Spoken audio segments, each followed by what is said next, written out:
What's Your Take is a show where three psychotherapists discuss various topics as both women and men in a thought-provoking exchange we call Girl versus Psych.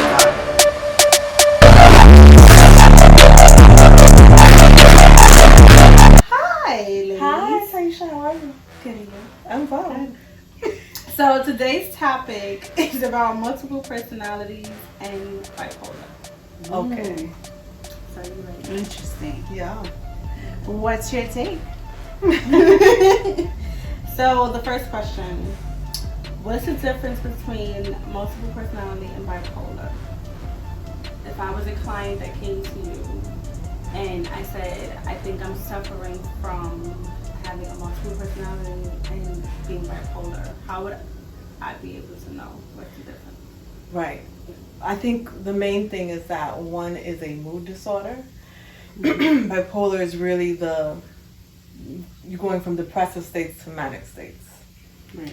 Multiple personality disorder, and as the DSM-5 identifies it, dissociative disorder. Identity disorder. disorder. Yeah, DID. We call for the rest of the video. It'll be DID. Dissociative identity disorder is it's a rough one.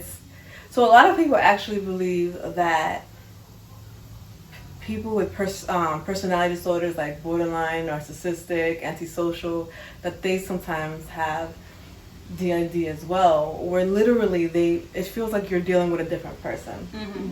And they, for example, like Dr. Jekyll, Mr. Hyde. the Jekyll and Hyde thing, but I feel like it's so much more complex than that, because that's why people confuse the two, because they associate bipolars as being like moody and like they spark at you, but it's way different than that. It's literally like you don't even know. Like at least in bipolar, I think that like when you're, or people can identify like, oh yeah, you're like upset today, or oh no, you're like in a happy place. But with DID, it's like you're a different person entirely. Yeah. And I think that it's made in a lot of movies to be some sort of exaggerated theatrical thing, where one identity is a little girl and the other identity is a 40-year-old man. I've never seen any cases that drastic. In the real cases that I have seen, it's the same person, but I'll give you an example. Let's a fictitious name, Andrew. Let's say Andrew one day, I'm talking, and he's conservative. He supports Donald Trump, and he wants to buy a gun. And then like 2 weeks later, I meet up with Andrew again, and he's talking about the women's rights movement and how he's signing up and that he hopes Bernie Sanders wins the election. And you ask yourself, wait, what? You get confused, right? And you're like, I am so confused as to what is happening here. Right. Just the other day, this person was like a hardcore conservative. And, and that is the idea. When you actually see someone just morph into different versions of themselves, but it's them, So it's really freaky to actually, I find it, I shouldn't probably say that, but I find it's in my personal life. Interesting. Interesting, yeah, that's a better adjective. It's fascinating, but it's also scary because you bond with these people and you're bonding with one version of them, and it's almost like when they morph, with this different version of them, you feel this weird, like I'm attached to this human being, but I'm also detached because I don't recognize what's in front of me. Right. And they might not even understand. They probably don't even know either. Like sometimes a person can have, instead of just having one other person, they may have like 2, 3, 4 within themselves. So every day there's somebody else. Right. I definitely. So, he's a perfect example. I dated someone who definitely fell in the category of narcissistic personality disorder, and within that definitely had DID. And so I can say from personal experience, when I would call him out on like, whoa, what is happening here? This is not even the person that you were yesterday. Everything's different. Like now you like baseball, you don't like baseball yesterday, you hated baseball. And his reaction would be confusion. It would be like, huh? And like he would very dismissive. And so there's a whole other concept of this disorder, like they have memory issues, like they go through gaps of times where they don't remember things. And that's another confusing part when you try to call them out on this change of behavior. They make it seem like you're the one who's crazy. Right? They could gaslight you. But sometimes I think they don't remember. Like, it's a genuine well, they memory probably loss. don't, because for them, they're not in that state of mind. Right. So a lot of people believe that disassociation, right? So that's the whole concept of disassociation. Right. I'm leaving my body. I'm leaving my mind, right? So when you're in a disassociative state and then you return, you don't recall what happened. Right. And that's a reaction to trauma, right? So look, I'm being molested by a beloved parent. I disassociate, I leave my body to survive. So then I have this habit of disassociating. And then I don't remember the abuse. Right. But then it trickles. Well, I don't remember the lunch we had. I don't remember this vacation we went on. I don't remember. So part of that disorder are memory gaps. Right. Thank you. It makes bipolar look real simple, right? Well, for them, it's a switch. You're either depressed it's like... Or manic or depressed. But I also think, like, the neuropsychology of bipolar disorder, they definitely, in my opinion, because different therapists feel differently, I think they're quicker to go into the fight or flight response. I think that we say the amygdala, right? When their amygdala is more triggered, basically. So there is that concept of mood dysregulation. It's really interesting, but then there's the psychotic features. You can have bipolar with psychotic features. Yeah. That's fun. That's different. No, it's a lot going on there.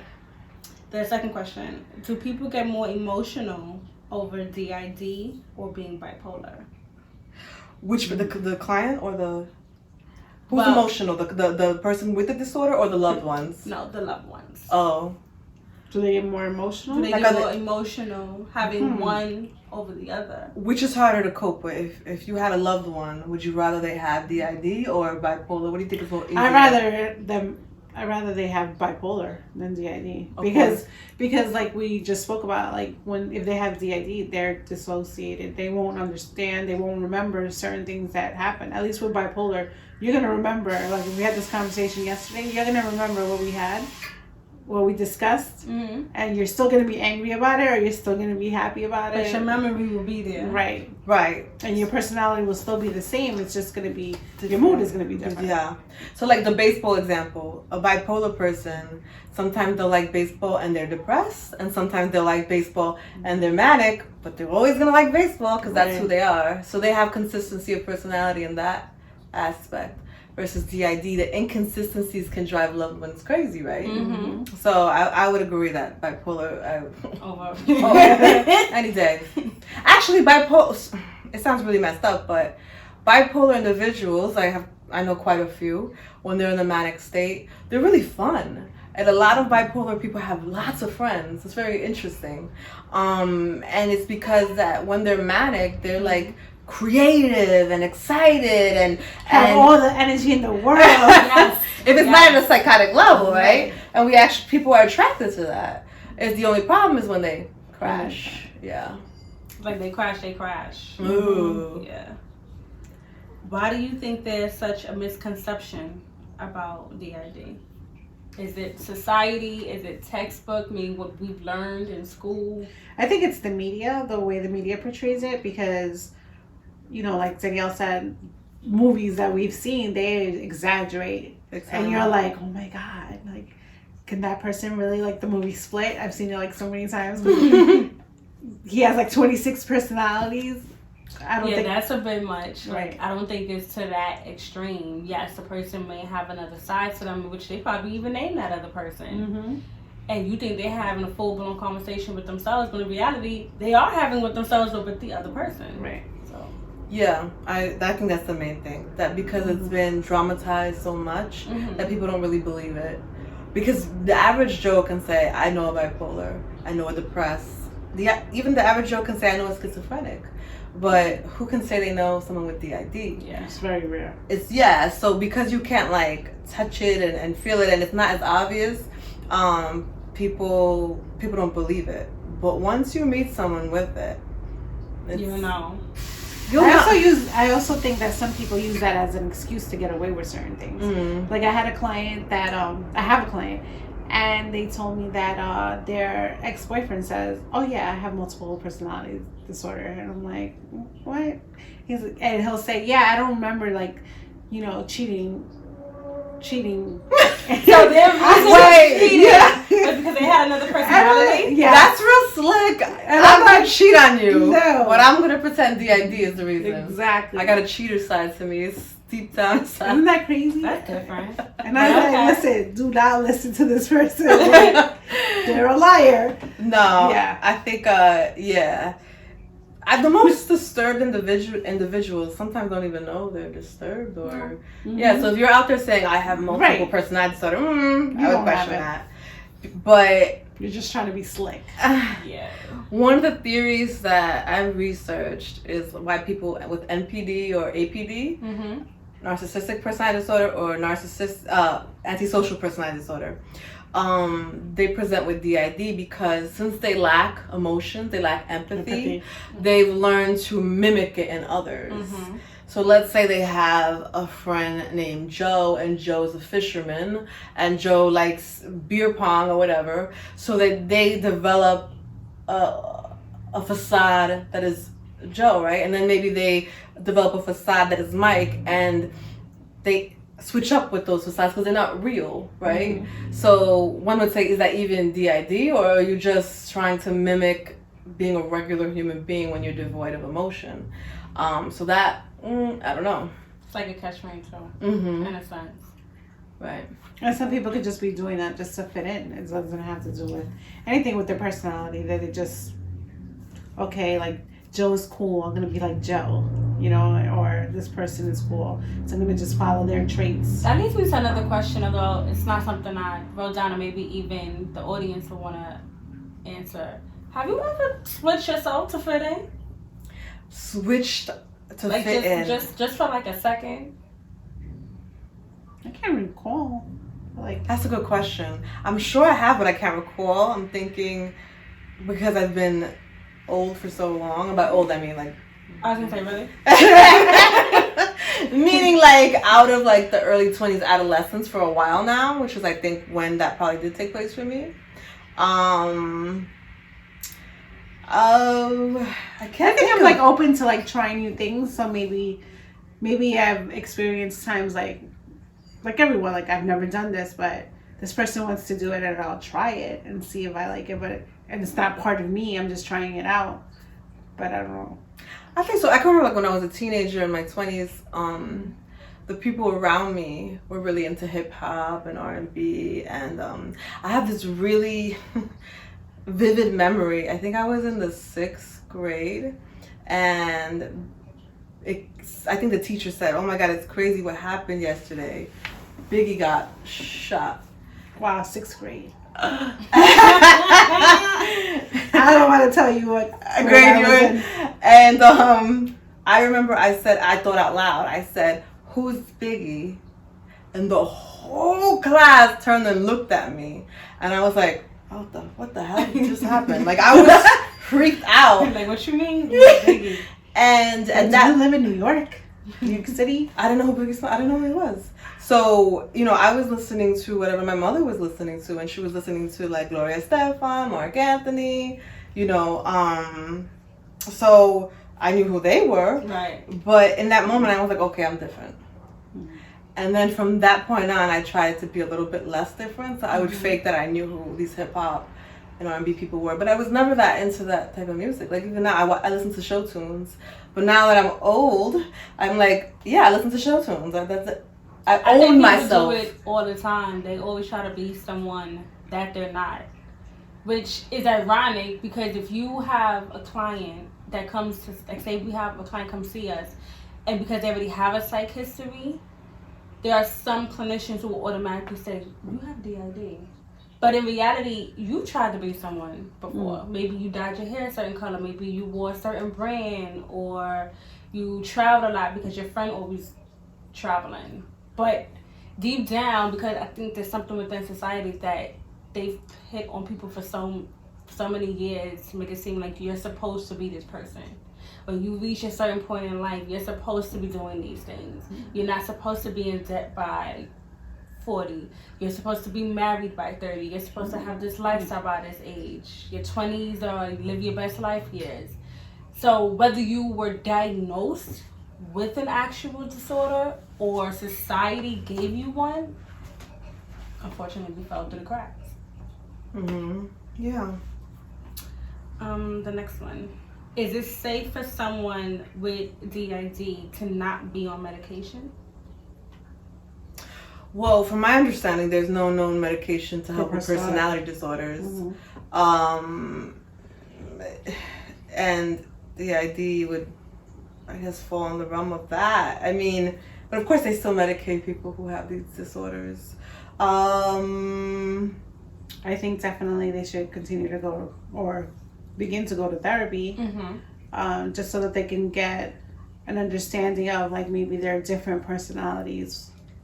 But yeah, there's no medication for it. I believe in our freedom, you know, and I believe that it would be a dangerous society where we're forcing people to be medicated. So unless someone is in a psychiatric institution because they're at risk of harming the public, you know, nobody should take medication if they don't want to. That's true. Like explore with your therapist. If you find a therapist, explore with them what are the pros and cons. And a lot of people don't like medications because the lethargy, like you feel very lethargic, you feel very zombie-like. People are afraid of the long-term impact on their organs. People get addicted to it. Yeah, they're afraid of the addiction as well. Xanax. Ritalin. For whatever reason, I don't know why people think that solves everybody's problem. For those who have ADHD, that is a lie. It does not. What's the problem? It solves it. Medication for ADHD. That is the famous one I used to hear all the time as a kid. Oh, just do some Ritalin or some Dimetap. It works. No, that does not work. I think sometimes parents do it out of desperation. Sometimes as a therapist, if you have a session with a child who has a severe case of ADHD, literally at the end of the session, I've had to do a breathing exercise because they sucked the life out of me, the energy. I feel traumatized from that 45 minutes or whatever amount of time. So imagine the parents 24/7 with this kid.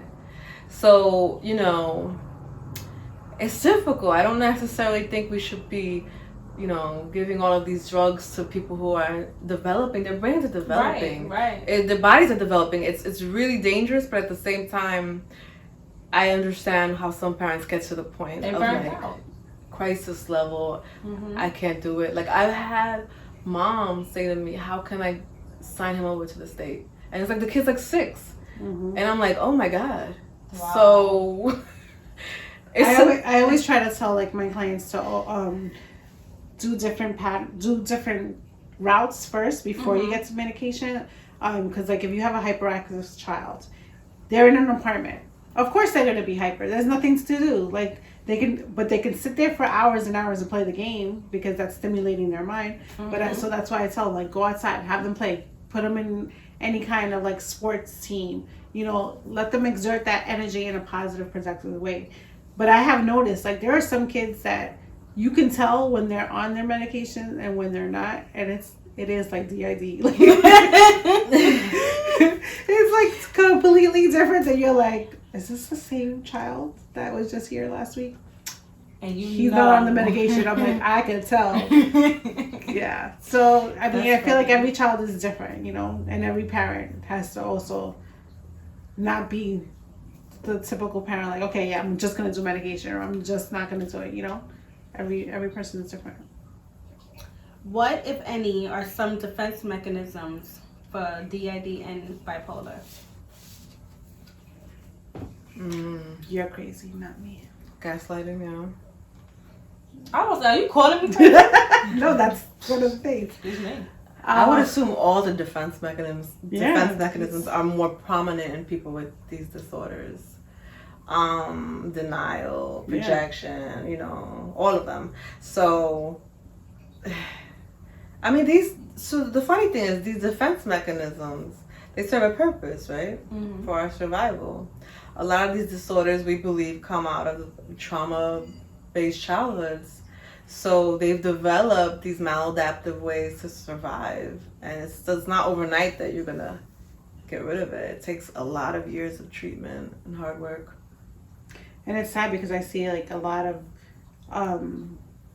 young adults that they were told like, oh yeah, you have this or you have that, or they were misdiagnosed earlier, and they believe that this is them and that they can't change, and this is what they're stuck with. And meanwhile, like, you meet them, you're like, this is not even you at all. You were just... I've seen that a lot, yeah. It's unfortunate.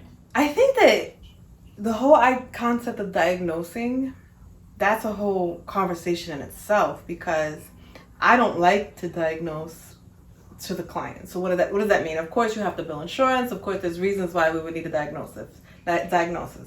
Basically, in the world of insurance, if you don't have a condition, why in the world should your insurance pay for treatment? Right. So you need to submit a diagnosis. But in reality, is a diagnosis necessary to effectively treat a client? And my belief is no, because we're working with the symptoms. We're not working with a label. It's basically a label. However, in rare cases, I do find that people, when they learn of their diagnosis, it just answers so many questions for them, and they feel somewhat normal because there's this whole community of people that share their struggle. So when there are rare cases where I think it is helpful to share a diagnosis. But imagine, let's say something as strong as borderline personality disorder, and you're dealing with a 12-year-old. What are the ramifications of putting that label and stigmatizing such a young person? I think it's dangerous. I think you have to be very careful with who you say this is your diagnosis. And it's funny that you brought up the billing part, because I've heard of stories where the client would sit down with the clinician for about 5 minutes, from a 50-minute session. And within those 5 minutes, they already diagnosed them. Yeah. They don't even know who they are. They don't know anything about the person. But they know this is what they have. They're 110% certain because they met with so many other people prior to them. That happens a lot with psychiatrists. And they walk out thinking, oh my God, this is what's wrong. So they go home reading all these articles about something they probably don't even have. Not to say that it's a waste of time, because it's good to want to learn, but that's just different to me. What are the negative consequences for not knowing if you have bipolar and DID? Of not knowing you have Not it? knowing. I think that you'd be tormented by your symptoms and you don't understand why and where and how. It could hinder relationships with others because people don't understand you or don't want to be around you because your mood is so unstable, your personality is so erratic. BPD, NPD, APD, they all marked by having very unstable relationships or none at all. Right, because the level of dysfunction is so intense that nobody can really sustain a relationship with them. And DID's right there with it. I think bipolar, I don't know. I think a bipolar person could probably get through life without knowing, and it depends on the severity, right? Because we have degrees, you know. It's like depression. You could be mildly depressed, or like dysthymia, right? You basically going through life feeling a little, you know, Then you could be really depressed, where you feel sad, and then there are people who won't leave the bed for days, or weeks. I've met people who didn't say, "Oh, I haven't showered in 6 months." What? How is that possible? But it can reach that level. So I think that these disorders are on a spectrum, depending on what level of intensity your symptoms are. How do you handle someone when they split their personalities in the moment? For example, we're walking in the store, we're going shopping for an outfit, we're going out tonight. When we walked in the store, I was one person. We had a full-blown conversation. Are you speaking from trauma experience? No. For example, we had a full conversation, and say you shift off to the shoe section. Come back, now somebody else. And you know you could tell them somebody else. Yeah. What do you do? But what if it's just that they're in Target and you just go to one section, and then you're like, oh, wait a minute, I'm gonna change up my outfit. And it doesn't mean that you're DID. You're just changing it. You just thought of a whole nother. No, you know the person is someone else. How do you handle that? I feel like in life, we are going to make choices about who we surround ourselves with. And I think that we have to be very thoughtful about who is good company for us. Mm-hmm. If you meet someone who's disordered, severely disordered at that, and you say, okay, I still want this person in my life, then you have to educate yourself on their disorder, and you have to manage the symptoms. So what I would do is be like, oh, okay, this is who you are now, right? Well, I'm just gonna go with it. I'm gonna go with the flow. I'm not, you know. So you wouldn't even stand in it out? No. Huh? Okay. No, yeah. Because if you're out with the person shopping, hopefully you know this person well enough to have seen this behavior before and accept that this is the way the person is, and that's it. Going back to my personal experience, so what made it difficult was that, like, there was a version of himself that was very warm and affectionate, and then there was a version of himself that was extremely cold and distant. So when that switch would be made, I would feel very disappointed because I was literally getting affection and love, and and then in the split second it's gone. So I think that adding that factor, it depends on the different sides of the personality. If one personality is super warm and engaging and the other one is like a stone cold, it could be very upsetting. Well, at least I know if I switch up on you, you're not gonna leave me. I appreciate that.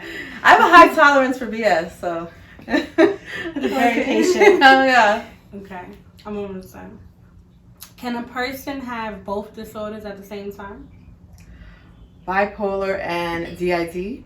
Mm-hmm. I think a little bit. I believe like you could have DID and then your moods could be different according to whatever personality that you have, but it's not necessarily like to extremes, like not like manic-y or anything like that, just change up moods. I haven't met anyone with that dual diagnosis. Wouldn't that be interesting though? So this is a funny thing, right? Like, at what point are we confusing symptoms, right? So if somebody has DID and sometimes they're super energetic where we think, okay, this person's manic, and sometimes they're depressed, is that bipolar, or is that just the fact that in the spectrum of their DID they have these different, so I think it's a bit confusing in that respect. But I guess I don't see any reason why you couldn't be diagnosed with both. That would be a very interesting human being, but Okay, so these next two are just examples, and you could just tell me if I have one over the other. Okay, my emotions switch from sad to happy or very tired. I don't understand. How do I even control myself? What do I have? Repeat it again. My emotions switch from sad to happy or even very tired. I don't understand my emotions or how to control them. What do I have? Bipolar. I mean, didn't you just say and we shouldn't diagnose people in I'm 2 actually minutes? not for me. You want me to but diagnose I'm someone for doing one it. sentence? Because it wouldn't be DID. They're not talking about different. But no, not for me. But if anyone in the audience is wondering, like if themselves or maybe a loved one or a friend, they're displaying these things, at least they'll be able to sit the person down and say, okay, well, perhaps you need to get help for. I think that a lot of these disorders, we all have symptoms of them to some level. So I think you have to be really careful. Like, we all feel sad. We all feel very excited. That doesn't mean we're all bipolar. So I feel like you get this diagnosis when you have these symptoms at a pathological level. And so we all sometimes have mood dysregulation, you know what I mean? Especially look at the times that we're living in right now. It's a lot of things going on. So A lot of uncertainty. yeah. It's snowing outside, so it's definitely not uncertainty. Yeah, that's really weird that it's snowing. But I would tell the person that, you know, it does suck to feel like you have no control over your emotions. But I think that with proper intervention, you could get better control. Control. Yeah. Okay. Last one. My husband kept abusing me, and so my sister scared him away. He would beat me daily. I would cry myself to sleep so I can avoid the pain. The first part of that I didn't catch. My husband kept abusing me, and so Okay. my sister scared him away. He would beat me daily. I would cry myself to sleep so I can avoid the pain. And what would we say to that person? Mm-hmm. Obviously, trauma. They're experiencing a lot of trauma. Well, it sounds like they're safe now, so that's good. But they definitely would need to seek therapy to deal with like PTSD symptoms. You know, and they might not be disordered at all. It's just sometimes we're just victims of circumstance. Right. Nobody, I don't think so. Especially in the male-female abuse thing. I don't think any man says, "Hi, nice to meet you. I'm gonna beat the crap out of you when we date." But you want to get dinner? Like they don't do that, you know. So they court you with this persona, this facade, and you know you attach, and after you've attached, that's when the abuse starts. So it could happen to anyone, like one of us.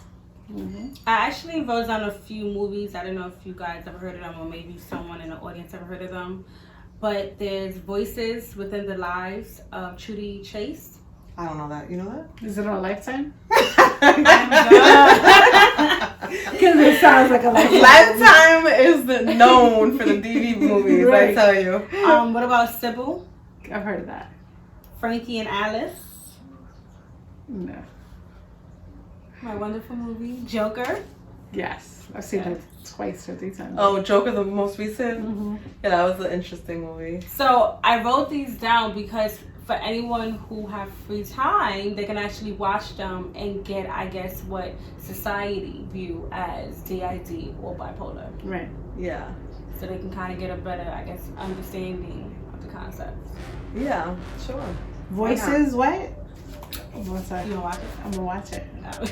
On my Voices second time. Within the It says Voices Within the Life of Trudy Chase, and it's with the I, not a Y. Okay. Anyway, yeah, sounds good. But I appreciate you too. Thank you. That was fun. That was different. If Woo. you guys have any questions about any other disorders, you can let us know. Until next time. comment. Comment below. All right, guys. Bye. Bye.